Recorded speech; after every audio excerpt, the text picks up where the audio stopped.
slides up now, Priyesh. Brilliant, thank you, Julie. Hopefully people will join us as we get through. We're going to have this session recorded as well, so people that may miss the beginning can always catch up. I will say that, we want to keep this interactive, so please do drop your questions in the chat as we go through the webinar, and we'll make sure that we leave enough time at the end to run through a bit of a Q&A to respond to your questions. So hello and welcome to our webinar on developing your data culture.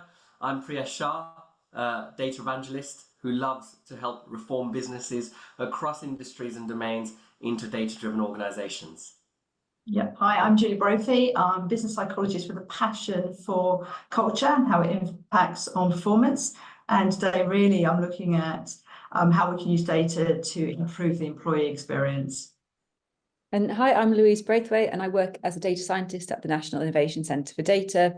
In my role, I support employees to deliver data science projects through skills transfer. So I spend my time doing a mixture of kind of research, technical development, and then presenting presentations and doing some paired programming and supporting organisations to solve their problems with data through data skills. Yeah. Brilliant. Thank you so much, Julie and Louise. And let me also take this opportunity to introduce Gate One, an award-winning international business and digital transformation consultancy that Julie and I work for. Gate One partners with clients to work on their most complex transformation challenges to deliver meaningful change, and has had the opportunity to work with some great organisations, as you can see on the screen, over the years.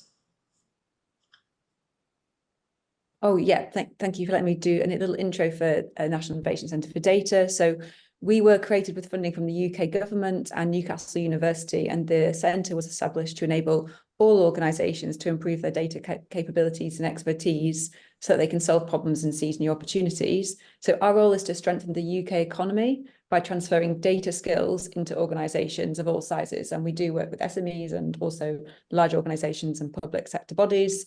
We're not like a standard data consultancy, so we don't deliver projects. We have this model of working alongside. So we are kind of helping employees to navigate their data problems and learn their skills to deliver them in-house. And we were established in 2019, and we've run over 90 projects so far. Amazing. Thank you very much, Louise. So in today's webinar, we'll be walking you through a challenge that most businesses are grappling with. A challenge that hinders businesses across industries and domains from realizing the true potential from their data. And a challenge that unfortunately happens to be the root cause of why most investments in data tend to fail, but is still misunderstood and unsolved to this day. The challenge that I'm referring to is, of course, the challenge of developing and embedding a data culture within your organization. And if this is something that you're experiencing within your business, within your organization, then well, we've got you covered. We'll be sharing with you a variety of different things today, starting with the importance of data for your future ambitions and why data culture is imperative for you to achieve those data ambitions. We'll then proceed to talk about what good data culture looks like and what are the key components of a mature data culture. And finally, we'll leave you with 5 key takeaways that will help you make tangible changes within your organization to enhance your data culture. Changes that will not only help you start a conversation within your organization, but will also accelerate the development of that data culture and ensure that it's firmly embedded within your organization for the long run. And finally, as I said, we'll leave some time at the end to answer some of your questions. So, getting started, then, it is safe to say that the world's most valuable resource is no longer oil, but it is data. And this was a phrase coined by Clive Humby way back in 2006, and it's been repeated and paraphrased ever since, but it becomes increasingly relevant with each passing day. And as you'll notice from this image that we've got on screen, some of the most successful organizations globally are the ones that are successfully and continuously harnessing data effectively. Unlike oil though, data is not an exhaustive resource. In fact, the total volume of data produced and consumed globally will more than double from 80 zettabytes to 180 zettabytes in just 2 years, which shows the exponential growth that we're going through. And in this day and age, becoming data-driven is therefore no longer a choice, but a necessity. Customers are expecting, hyper-personalized services, hyper-personalized products, and experiences not as a point of differentiation anymore, but purely as a bare minimum. And the barriers to entry are also reducing, which makes your market and your industries increasingly competitive. And of course, as we've all noticed, the level of economic uncertainty around us recently continues to grow and has continued to grow over the last 3 to 4 years. And so our organizations have to be agile to respond to these macroeconomic changes whilst they take place. And so operating in this volatile environment requires all of us to ensure that our organizations are data-driven. So my key takeaway from this is that companies that successfully harness data as a valuable asset will be the only ones that will innovate, grow, compete, and perhaps even stay alive in the coming decade. And so let's take a close look at some of the examples of how these global giants have built their businesses by treating data as their golden asset. So we see some really, great names here, some really recognized brands such as Coca-Cola, Uber, Netflix, and Google. If I start by just talking through what Uber might be doing, Uber is using predictive analytics to analyze historical data and key metrics that include things like the number of ride requests, the number of trips getting fulfilled in different parts of the city at different times of the day. And they then use these insights to preemptively inform their drivers which areas they should be moving to ahead of time to capitalize on that inevitable demand that will be coming through later in the day. Netflix intelligently uses data to create new blockbuster series. So they've been running predictive analytics to understand what their customers would be most receptive to and interested in watching. They've analyzed over 30 million plays a day, over 4 million subscriber ratings, and 3 million searches to make winning bets on developing widely acclaimed hits such as House of Cards, which I definitely have to say I really enjoyed watching. Google, on the other hand, has been using it to make their workplace a better workplace. They've utilized data analytics, but from a people point of view, to identify how to make better leaders and better managers that can get the best out of their employees. And so it's very apparent through these 3 examples that data can be a real enabler for better customer experiences, new product innovation, and even more effective employee value propositions. Yet there are organizations out there wondering, well, my business has done really well over the years. Why do I need to suddenly start caring about my data? I'm fine the way I am.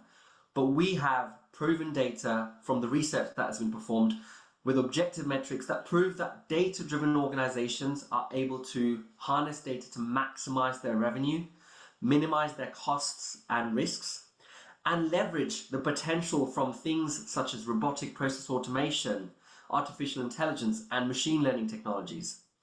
And of course, lest we forget generative AI, which is sort of, the trend in the market today, and it's rapidly transforming how businesses and entire industries operate, facilitating automation, enhancing accuracy and quality of our work, innovation and acceleration of the work that we do. All of these capabilities can only be harnessed if we harness our data, because they're entirely and purely dependent on data. So hopefully these are some really enticing reasons as to why every single organization in the world is seeking to become data-driven around us. And I'm sure so is yours. So what we'd love to know right now is which of the following aspects is your organization prioritizing the most to harness value from your data? So in a second, you'll see a poll appear on your screen with 6 options. Have a quick read and sort of poll on one single option that your organization is prioritizing the most to harness value from its data and to become data-driven. I'll give you 30 seconds to just have a quick read.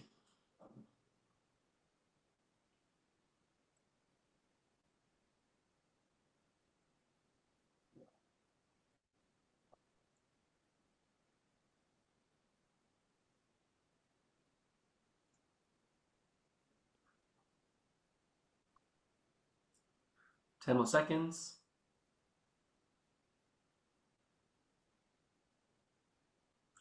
Okay, 5 more seconds and we'll share results.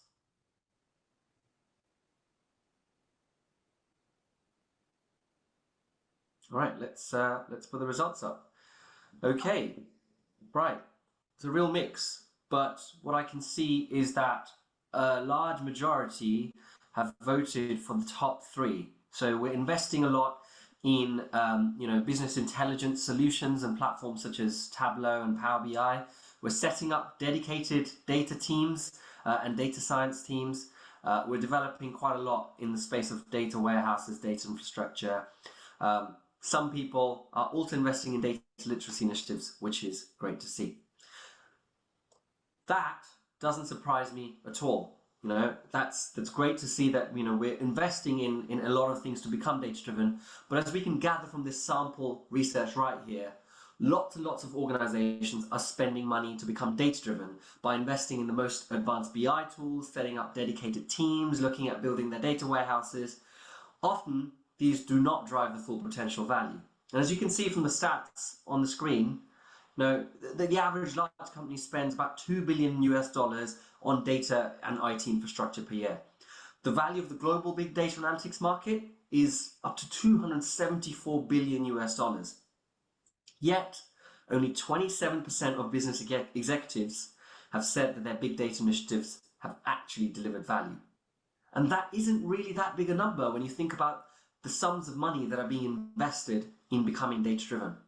And so we tried to explore the root causes as to why that might be the case. And those results are actually quite eye-opening.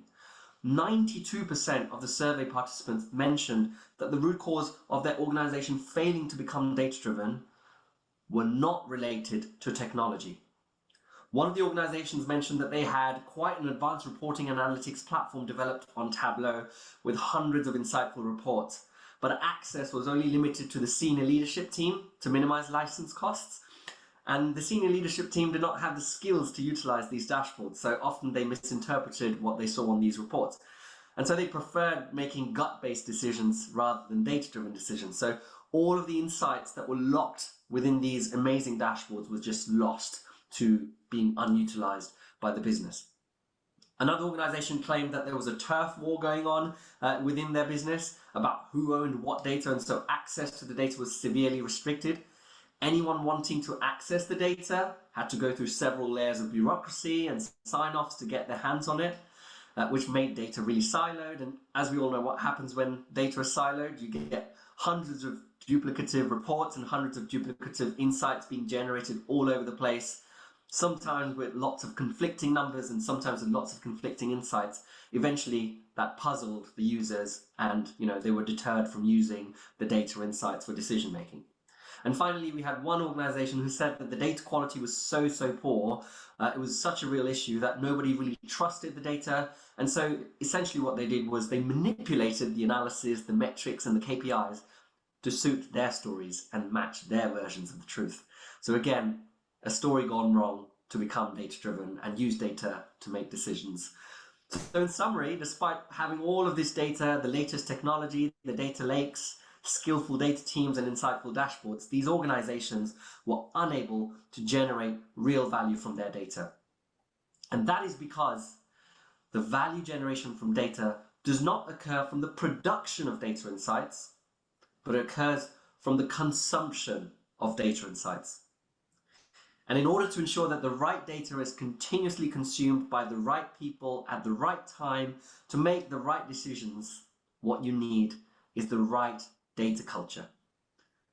At this point, I'd like to hand over to Julie and Louise, who will now elaborate on what a good mature data culture actually looks like, and some really great tips on how you can rapidly develop it in your organization. Over to you, Julie and Louise. Yep, thanks, Priyesh. So we thought we would start with actually a definition of what culture is. So essentially, it's the collective behaviours and beliefs of the people in the organisation, and it drives the way that we make decisions. It also drives the way we interact with each other, the language we use. So when we look at a data culture, that collective behaviour and beliefs is really around people who value, practice and encourage the use of data to improve decision makings. And essentially what happens as a result is that DNA is actually woven in, becomes part of the data culture, becomes part of the DNA of the organisation, so it affects the way people think and the identity of the organisation.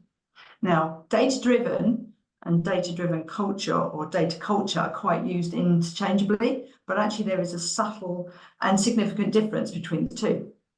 So we've explained this sort of being data-led or being a data-driven culture means that you use the data, but that doesn't necessarily mean, it doesn't guarantee that you're going to get the kind of collaboration, empowerment that people need, or that they're actually going to use those insights really effectively. So that's why we're looking at what is a data culture. So Priya's just talked about benefits of having sort of data metrics, etc. But when we look at organizations that have a mature data culture, we can see that they are twice as likely to see improvements in things like customer satisfaction, productivity, time to market is reduced, and profitability goes up. So you can see from an organization perspective that there are lots of metrics, not just data metrics, but also people metrics, which are really key for the business. And when we say data mature culture, what we mean is an organization that really understands how to use and make decisions and analyze its data. Now, when we say that data is the way things happen around here, so how does it show up? And it's really sort of in three areas. It's what we see. So it's our physical artifacts, it's the behavior that people show around data, it's how they use it. It's also the systems and processes that we have around data. So that kind of thing would be, do we have the reports automatically generated? Are all our processes based on using data? We can see that. It's also then about what we say, and a lot of people spend their time here. It's around our strategy, how we talk about data. What are our rules and policies? What is our behavioural expectation around data? Do we expect people always to use data in decision making? And it's also about our values, well, how we talk about our values and where data is woven into those. And what we can see is those two, what we see and what we say are visible. We can see the outcomes of them. What sits below that, what's invisible, is what we think and believe. And that's around our mindsets, our beliefs, our assumptions about data, and our biases.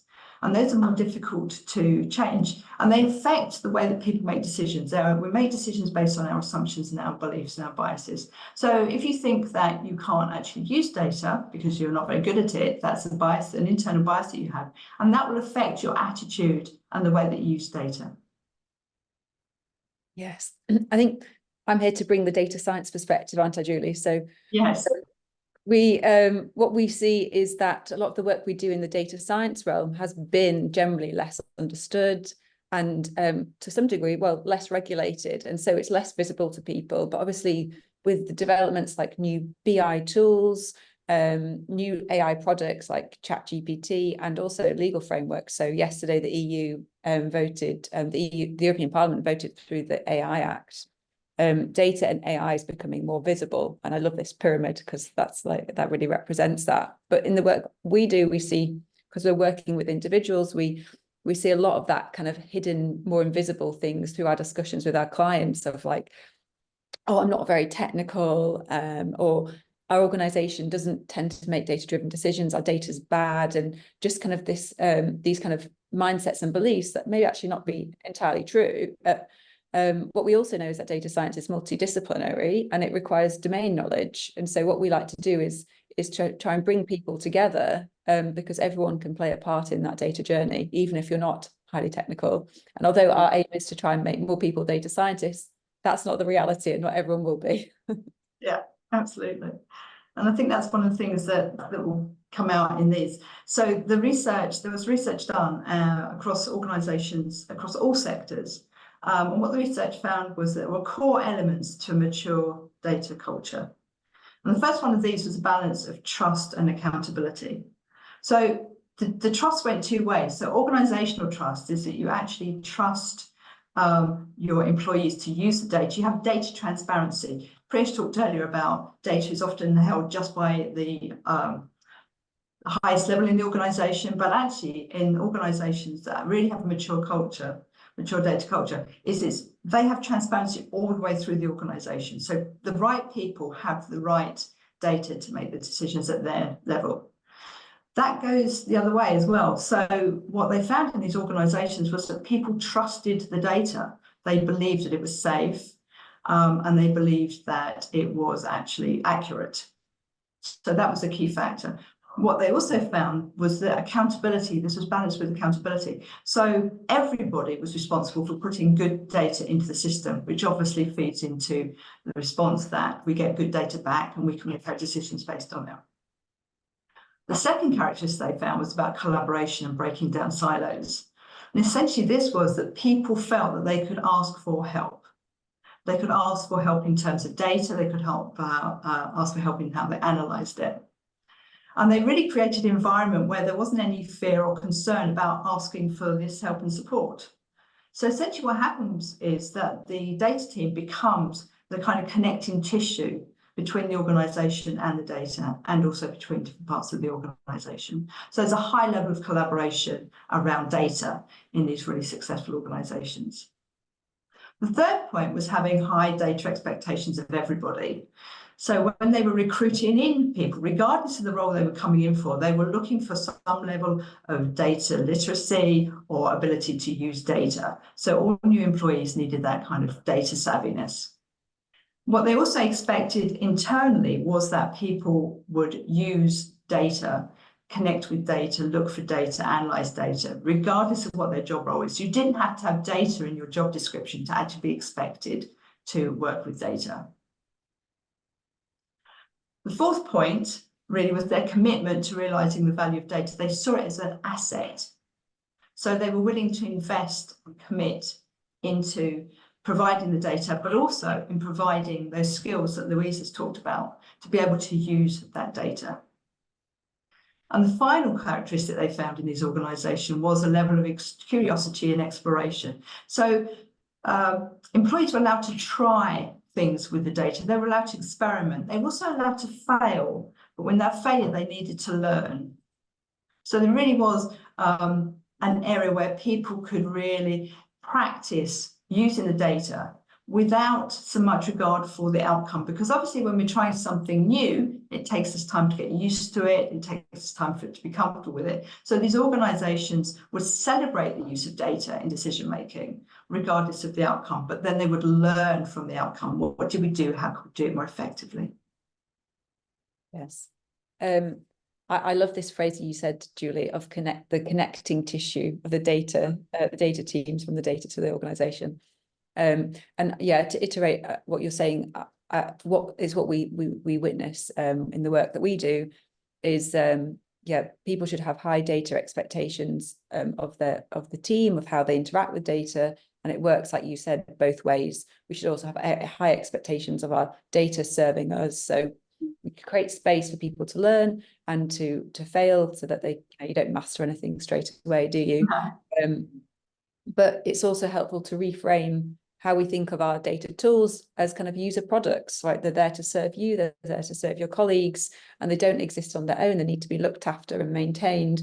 And I think when you're talking about asking for help, there's also this thing about being able to be critical about the things that you're interacting with, and say, this doesn't quite work for me, can we update it, so that you'll get, you're getting value from those products and services. Yeah, absolutely. So what we'd like to do now is actually ask you, which of the characteristics are you seeing in your organisation? So if those are the 5 characteristics that research has shown are really successful, indicators of really successful data cultures, what are you seeing in your organisations? So we just put up a quick poll.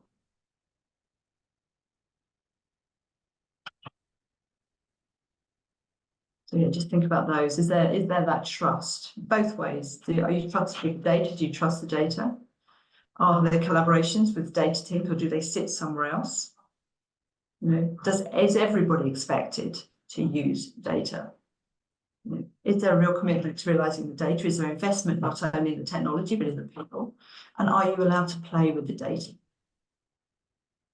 We'll just give one another minute.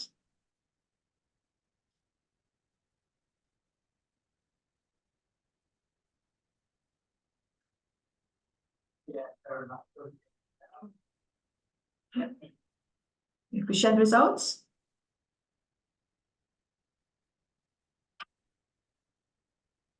Oh, right. So what we're seeing is, yeah, it's quite, it's good that there's people are responding across all that there are some characteristics shown. But one of the ones that's interesting is that balance of trust and accountability, which is the lowest one, which is really that one will take time, because if you put good data in, you'll get good data out.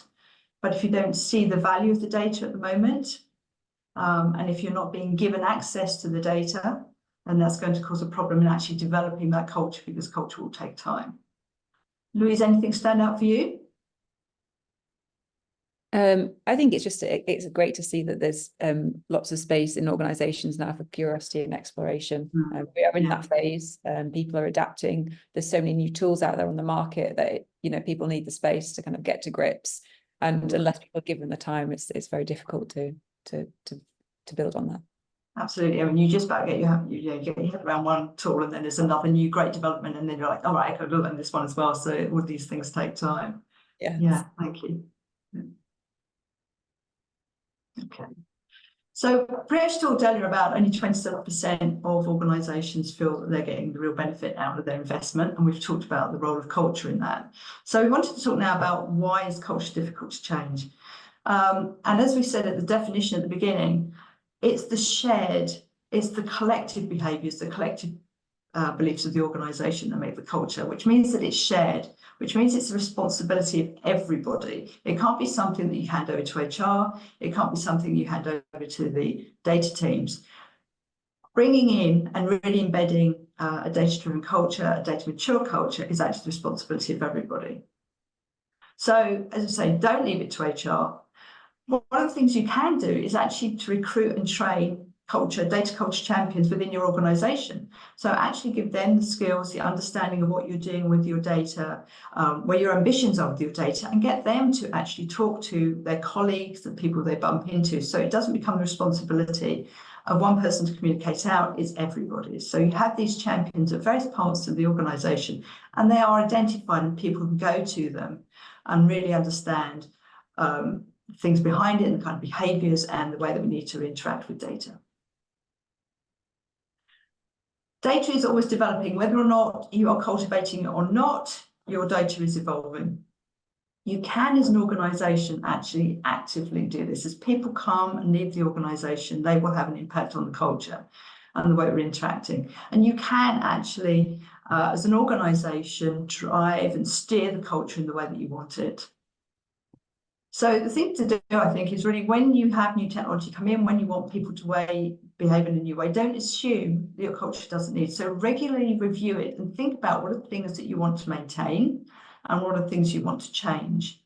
Okay. And then if the things you want to change or enhance, what are the activities that you can do? Do you need to talk about it in a different way? Do you need to change policy? What is it that you need to do? But always proactively look at reviewing your culture to make sure it still suits you for your data ambitions and your business ambitions.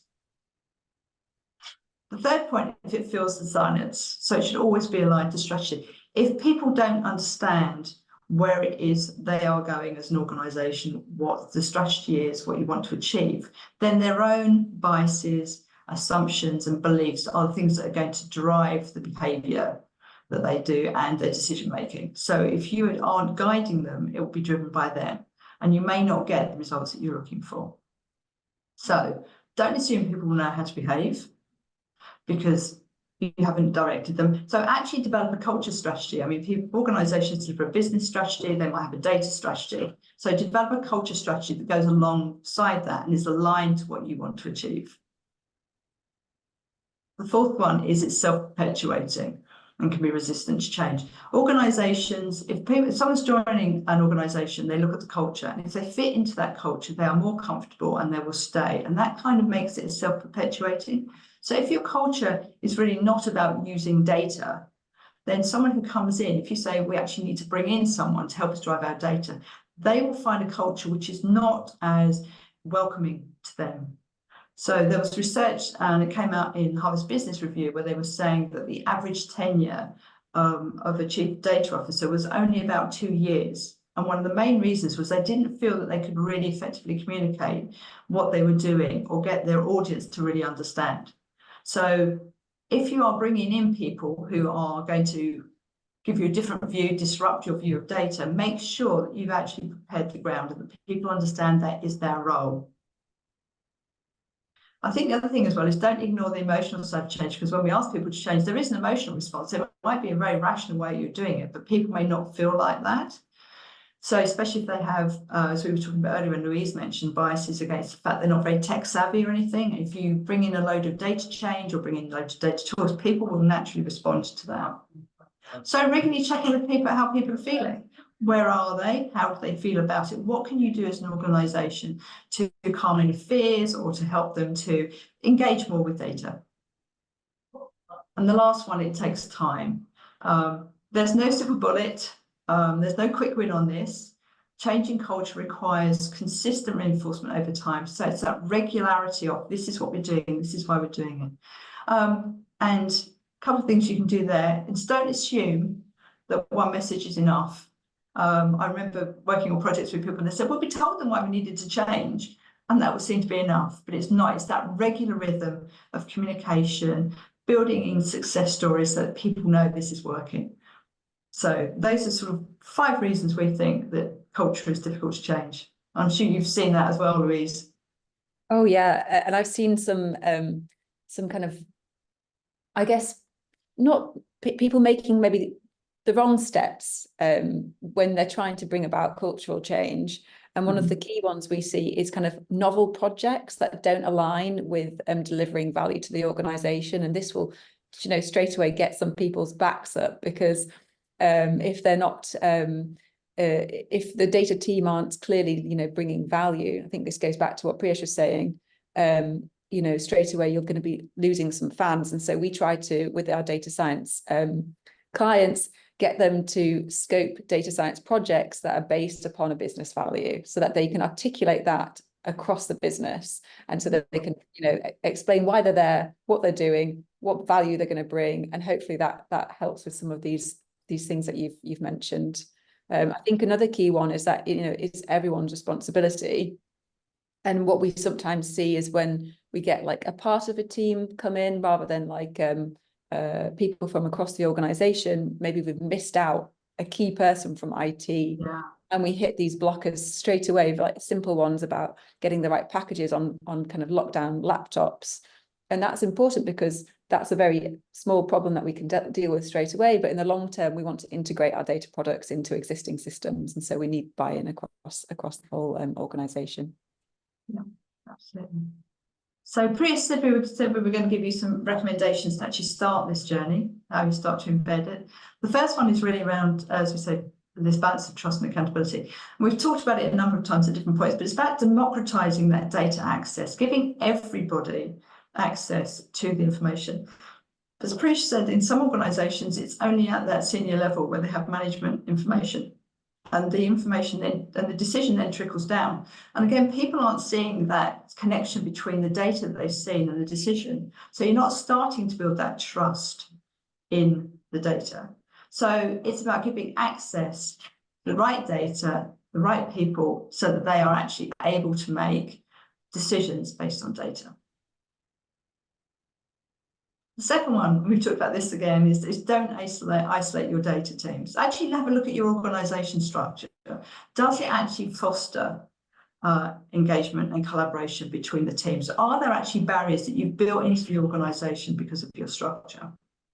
One of the other things that we've also seen is the effectiveness of data business partners. Organisations have HR business partners, they'll have financial business partners, and then data business partners actually have a very similar role, where it's for them to understand the pain points of specific parts of the business and how data can also help them. What that also does is it gives the business really easy access to the data team and people who have data knowledge, so they can understand the role that data can provide in helping them as a business, part of the business, and how to run. I know you've got a great example of this, Priyesh. I do, yes. And I was just going to say, this is not just a theoretical recommendation. This is actually something we've tried and tested in practice. There was an organization that was suffering from really poor data culture, and they just had a really siloed way of working. They didn't really understand the value that the data analytics and data science teams could offer. And the data literacy was really poor as well. So whatever was being delivered, they didn't know how to consume it.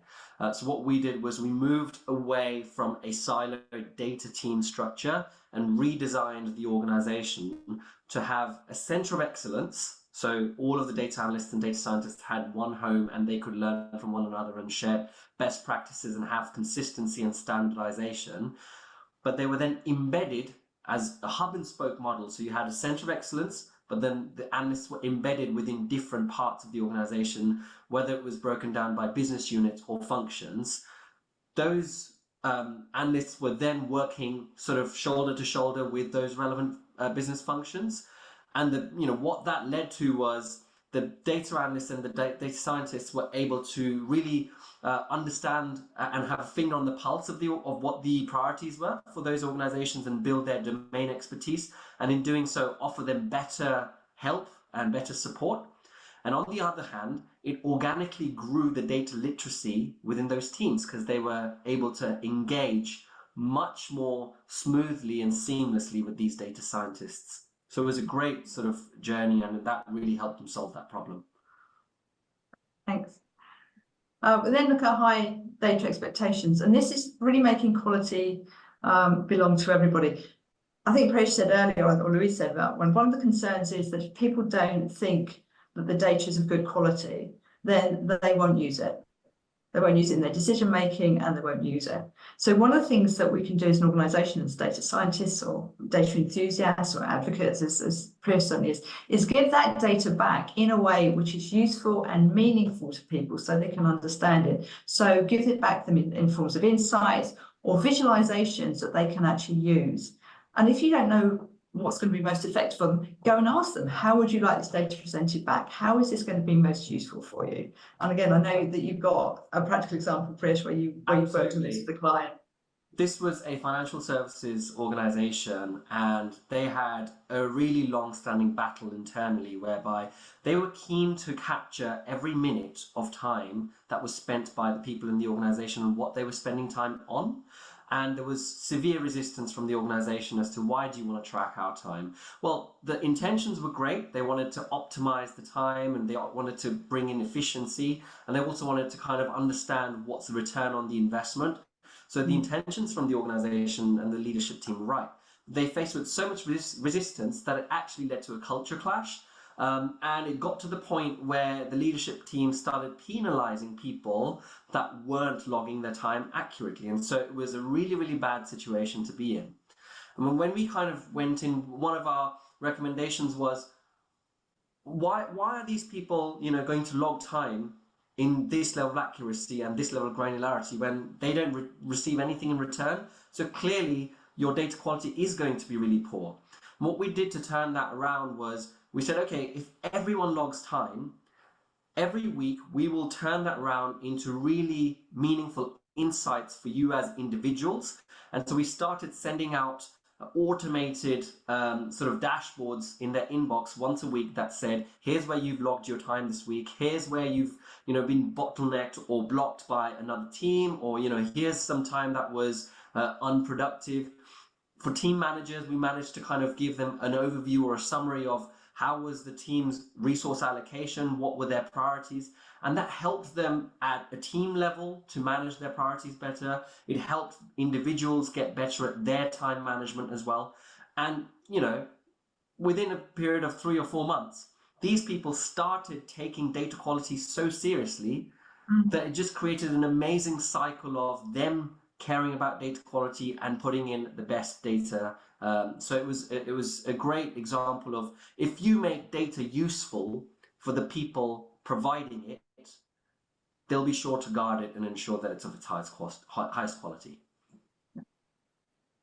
I think that also links to the second point about distinguishing data-driven decisions from the outcomes. We talked about that earlier. If you're changing a behaviour, if you're doing something new, it's going to take time to embed. And obviously what that organisation hadn't quite seen is that people weren't comfortable with it. They weren't quite used to how to do it. And so rather than actually, investing and committing to the realisation of this data value by giving it back to them in ways and actually sort of separating the outcomes from the decisions, they basically went in with a kind of hammer and actually started penalizing people, which is not going to be great for their relationship with data. We talked earlier about what are the biases and the assumptions that drive our behavior and therefore drive the culture. Actually sort of saying you can get sanctioned for not using the data correctly is not going to be great for building that relationship.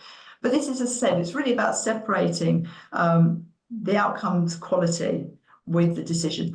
Get people to start using that data, get people to start valuing it before you actually start saying, you're going to get sanctioned for the decisions that you make. And use it as a learning opportunity to make sure that you're continually reviewing how do we use the data, was that most effective, was the data the right way, did we get it in the right, was it received in the right way, could we understand it, did we have the right skills for people to do it, do we actually need to do some more investment, commitment to our employees to increase their data literacy. So you can see that this commitment comes in a lot of ways. And then the final real point is about curiosity and exploration. It's about developing those proof of concepts and sharing success stories so that people can understand what the link is between the data, the decision, and success, because that will build a pull culture where people will want to get involved with the data. They'll be proud of having data savvy skills, and also increase their confidence in using the data. So those are our kind of 5 recommendations based on the 5 characteristics. So Louise, at this point, is there anything that you wanted to add around these? Yeah, I guess we do a lot of kind of proof of concept work with people, and what we ask them to do at the end of a block of work is to present back to their key stakeholders.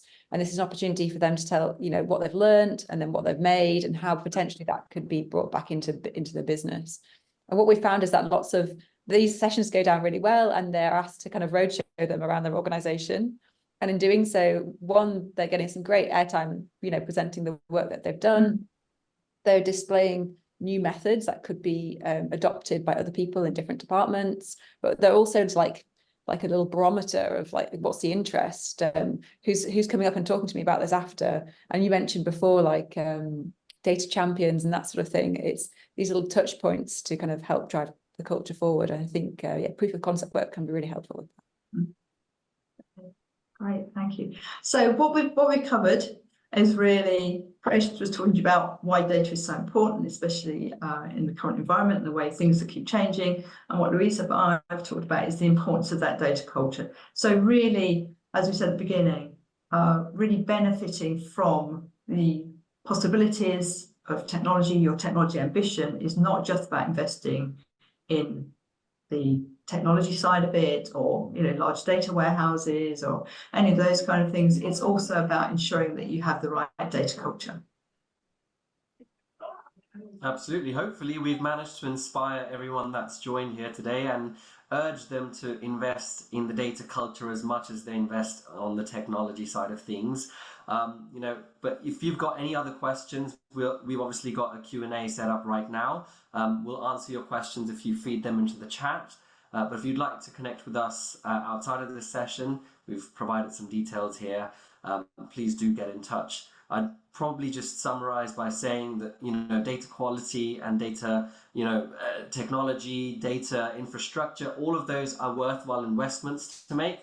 But if we do not invest in our data culture, we will never be able to realize the true value from our data. So, urge your organizational leaders to prioritize data culture, because it is really the secret sauce of how you will generate most value from your data. All right, and on that note, I am going to request everyone to put their questions in the chat so we can respond to those over the next 15 minutes. I can already see a great question in the chat from Gerd, and the question, just for anyone else that isn't able to check the chat, is Gerd's asked, I'd like to understand some practical steps to drive data culture within our business, which hopefully we've covered over the course of the webinar. And the other question, which is a great question, is I'd like to understand how to measure and benchmark the data culture maturity of an organization. Happy to kind of take one and then pass on to you and Julie and Louise to respond and build on that. So on your question around how you would measure and benchmark the data culture maturity, I think, as Julie mentioned earlier, data culture is all about behaviors, what you say, what you see, what you sort of believe. And so what you really want to measure is not necessarily what is the financial gain I'm getting out of this investment, because that's one of the biggest mistakes most organizational leaders make. You know, how can I turn this into some monetary valuation so I can compare the return on investment in data culture versus something else?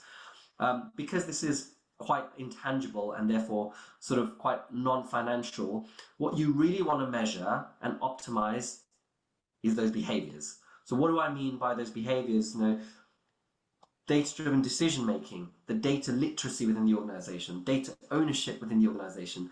How well are we democratizing the data within the organization? Those are the things that you'd want to measure and benchmark.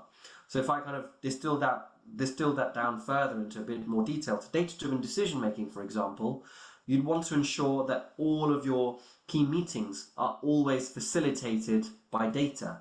You know, you're justifying any decision that's been made with data to support that case. There are continuous improvements that are being made within the business by setting targets on your KPIs. And, you know, how would you measure that, for example? Well, you'd have to have leading and lagging indicators for that. So the first leading sort of indicator would be, well, how many KPIs do you have for your business that cascade down to the function, to the team, to the individuals themselves? And then you'd want to then have some lagging indicators around, okay, well, what was the speed of the decision making? What was the quality of that decision making? That's kind of the way you want to measure your data-driven decision making. Another example is around the data literacy, which I mentioned. You know, what you want is everyone within the business to have skills to access, use, and interpret data, not just a small data team on the side, but everyone in the business. And they must therefore have the skills to self-serve their analytics needs, not having to rely on a sort of data science or data analytics team that is sitting somewhere else within the organization. So again, metrics here would be, you know, number of people that have been on data literacy training programs. And then a lagging indicator of that might be something along the lines of, well, you might do a survey to test the level of proficiency or confidence that people have.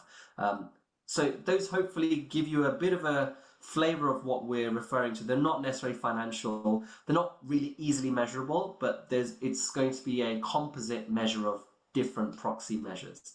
One thing I would summarize with is the fact that you've got to make sure that you're measuring all of those at all levels of the business, because culture is about behaviors, but also consistency of those behaviors across all levels. So, you know, make sure your leaders are sponsoring that behavior and the rest of the organization is also embodying. Julie, have you got anything? Yeah, I wanted to build on a point that you said there about maybe sending out a survey. I mean, lots of organizations have employee engagement surveys. And one of the things you can build in there is you can build in questions about confidence in data, etc. The other thing, well, is actually just go and talk to people. Actually go and ask them how they're feeling about it. You know, do you feel confident to use it? Have you used data? You know, when if you're I saw someone put in the chat, what's the role of leadership? One of the big roles of leadership is actually to model the behavior that they want. So you get the leaders actually sort of saying, this is how I've used the data, make this decision, this is the success story. And then that will trickle down. So go and ask people how comfortable they feel.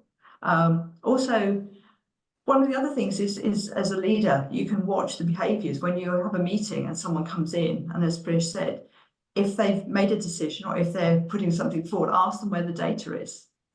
So that actually what you're doing is role modeling that behavior of really valuing the data in the decision making. But I just go and ask, go and talk to people. It doesn't have to be a formal metric, but actually just go and say, because that way you'll also start to understand what are the biases and the assumptions that they have around data, which actually stopping them from being as effective as they could be, and starting to understand how to address those and talk to them about those issues. Yeah, and on a very practical level, you can think about how many people are interacting with those tools, how many views are your dashboards getting, how many people are opening the reports that you're sending around, because maybe people won't act to make decisions initially, but if you're getting engagement, that's always good. 100%. Yeah. We have another question that's come through, which is, do you think there should be a limit of what kind of data everyone can have access to? I'm thinking about risks of unethical use of certain types of data, like people data. Certainly from my point of view, sort of mindset we request clients to take is start with thinking about, rather than restricting data access, democratizing data access. So you want to start by thinking, how do I open up access to every data set to people so that, you know, you can have data collaboration, integration.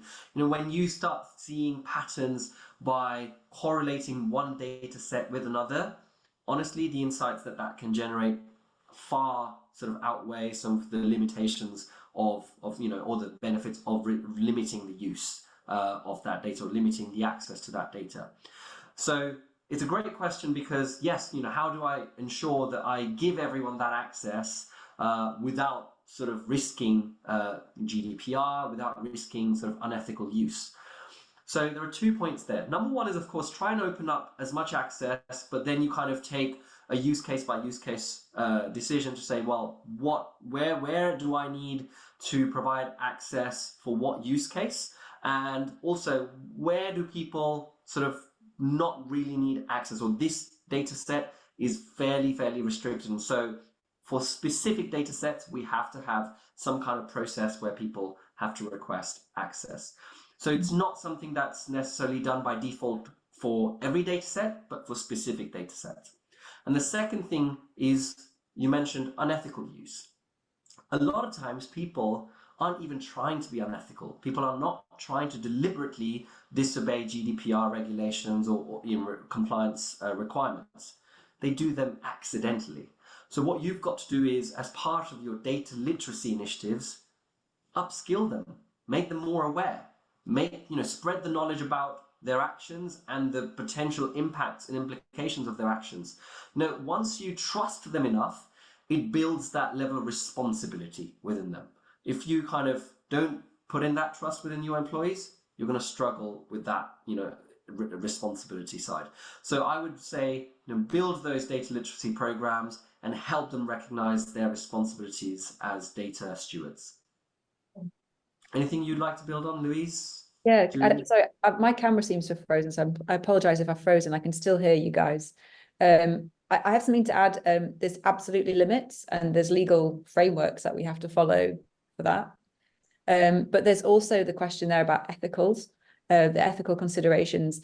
And that's something, as part of your data culture as an organization, you should be surveying and understanding, what is your appetite? Where do you stand? What is your kind of ethical concerns as an organization around data usage? And that will feed into your data culture.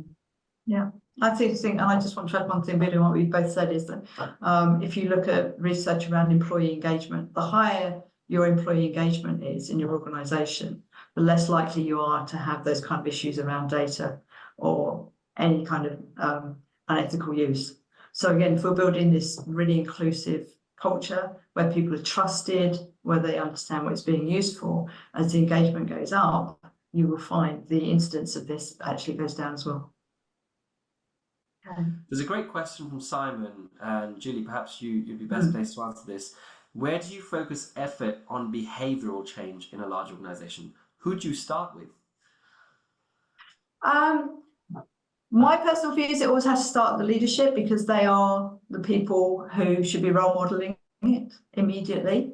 And I think also they are the ones who can be talking about behaviour, and they can be going out and communicating the importance. I would start with actually aligning your leadership team around what your culture is, because if you don't have alignment around the leadership team, it's not going to happen. Because what you need to really enhance the culture is complete consistency in what you're doing, how we communicate about it. So I would start with the leadership team.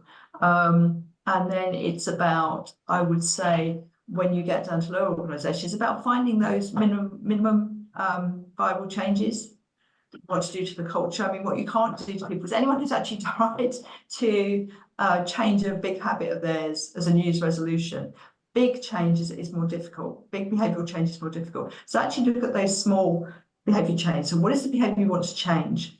And really, what are the blockers? Why aren't people doing it? Is it because they aren't capable? So again, we go back to data literacy. Does it mean they can't? Do they not have the opportunity, so they don't have access to the data? or are they not motivated to? So they don't understand why. So I think there's a bit at the top about the leadership, and then there's a little bit, there's stuff at the bottom, which is about why aren't people exhibiting the behaviours that you really want them to do? So that would be my 2 starting points.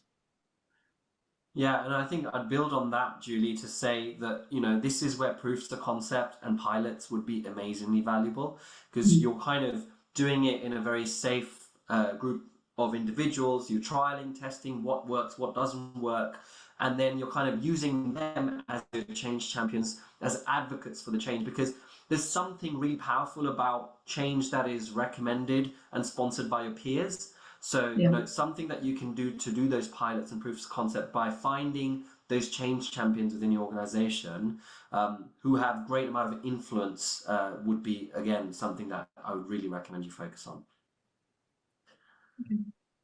That's great. So I think we're nearly at time there. So I just want to say thank you very much for everybody for listening, for your questions. I hope we did what we said we should do, which is to show to you the importance of data, but also the incredible importance of data culture, which of course I would say. But yeah, and giving you some tips that will help you start that journey. And as we said, if you want to continue the conversation, contact us. We're all on LinkedIn. And as we said, the slides and the file will be available later. But thank you very much, Priyesh. Absolutely. Very, very happy that you all joined today. And, you know, we're, as I said, data and culture evangelists. So more we can do to help you and your organizations become data driven, because as I said right at the start, it's no longer a choice, it is a necessity. So if there's anything that we can do to help your organizations, please do feel free to get in touch. Louise. Yeah, thank you for having me. I love talking all things data and data culture. So thank you for inviting me along. Yeah, okay. Yeah. Thank you very much. Thank you, Take care, everybody. have a Have great a day. good rest of the day.